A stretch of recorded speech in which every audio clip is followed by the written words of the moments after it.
Now to Home Affairs Minister Tony Burke, who's facing a backlash for cancelling the visa of a Jewish influencer, Sami Yehud, only a matter of hours before he was set to fly to Australia.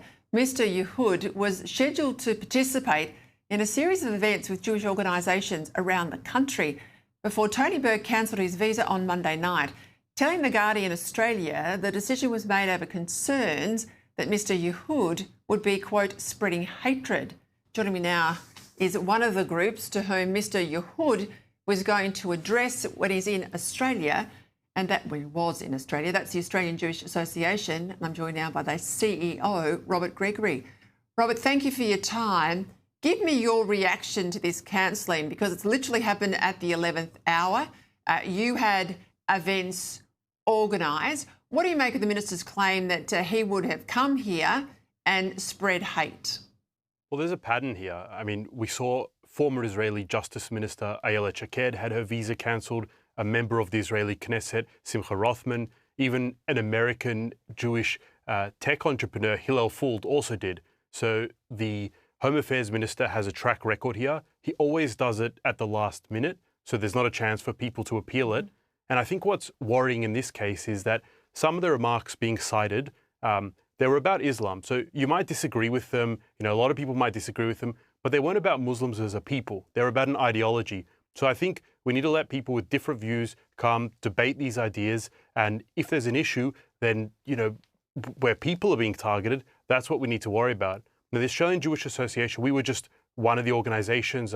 All the major synagogues, or many of the major synagogues and other Jewish organisations were set to host Mr Yehud. There's a lot of disappointment in the Jewish community. I think people thought that after Bondi, perhaps there'd be a change from the government in some of this excessive targeting of the Jewish community. We, of course, know that a lot of the Islamic hate preachers have not been denied entry to Australia, and action has not been taken on that front. So I think there's a lot of concern in the Jewish community at the moment. Yeah, I think the words you used was murderous ideology. Islam is a murderous ideology, and I made the point in my editorial. I mean, if you look at the empirical evidence, if you look at terror attacks around the world, if you look at the number of people killed, if you look at Allah Akbar when the suicide bomber goes off, you know, there's a fair argument to be made. It's not a long bow to draw. But what concerns me is the double standard here with the government. I mean, they can cancel Jews from Israel, they can cancel neo-Nazis, and I've no issue with the cancellation of visas in that case, but they can't seem to cancel any, you know, extreme Islamist imams or people in mosques who spew hatred or leftist pro-Palestinian types. Why the hypocrisy there?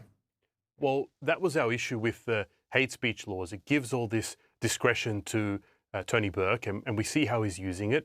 They use it for political ends. So yes, they will take action against an anti-Semite, but as long as they're on the right and as long as they can, you know, they refused a visa to Candace Owens or Kanye West. But when it comes to some of the Islamic hate preachers or the pro-Palestinian activists, we don't see any action.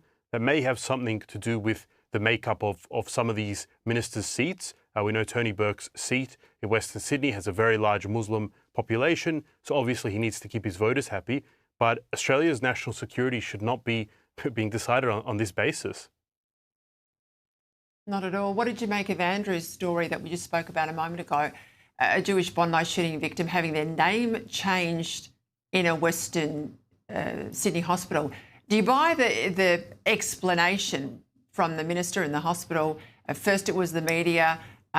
When pushed, was it concerns about the staff who may have been looking after these Jewish individuals? They've sort of dodged that. They've said that that's not sort of accurate. But given that terrible video that circulated a while back, is that what was behind this, do you think? It's an extraordinary story, and I don't think anybody believed that it was because of the media. This is a person, not a celebrity, not someone who's known. I mean, I'm hearing the name for the first time now, so there was no fear that the media was going to make a big deal about it. It only happened in this one hospital in Western Sydney, not in the other hospitals where many more patients went. So I think something smells here. Something's not quite right. And was it the staff? Was it other patients? Either way, it's a big concern. And these are the concerns that are going through the Jewish community at the moment. And this is why we were calling so hard for a royal commission, because I know many Jewish people who would be very, very worried about being treated in a Western Sydney hospital. And if they're going to avoid medical care because of that, then that's a really worrying indictment on Australia. International Holocaust Remembrance Day, of course, today, and we have had the last body of the final Israeli hostage returned home today. I saw, heart-wrenching images of the mother in particular who spoke to the media. Does this bring that chapter to a close for many Jews and those in Israel? I know there's a lot to come from it, but at least now all your people, or all the Jewish people, are home. Well, it's telling that today is International Holocaust Remembrance Day, and this is the day the government chose to deny a Jewish person or revoke their visa. But the final hostage body, I think there was a lot of Jewish people woke up today to that news around the world, and non-Jewish supporters, and there was a big breath of relief. People finally feels like one part of this terrible war that began on October 7 is finally over. The IDF we're going to complete that goal. The Israeli government set those goals at the beginning of the war to return every single hostage, living or dead, and to make sure that Hamas could no longer govern. A lot of people didn't believe them. They didn't think it was possible. And these goals have now been achieved. So I think there's a big sense of relief, and people just want to build and look to the future to rebuild. And hopefully we'll never see such a terrible thing as we saw on October 7. Just before we go, Robert, have you sought a meeting with the Minister, with Tony Burke, about this constant cancelling of Jewish visas, or visas, to Australia from people from Israel? Have you sought a meeting with him to say what the heck's going on? So I last met with Tony Burke in December.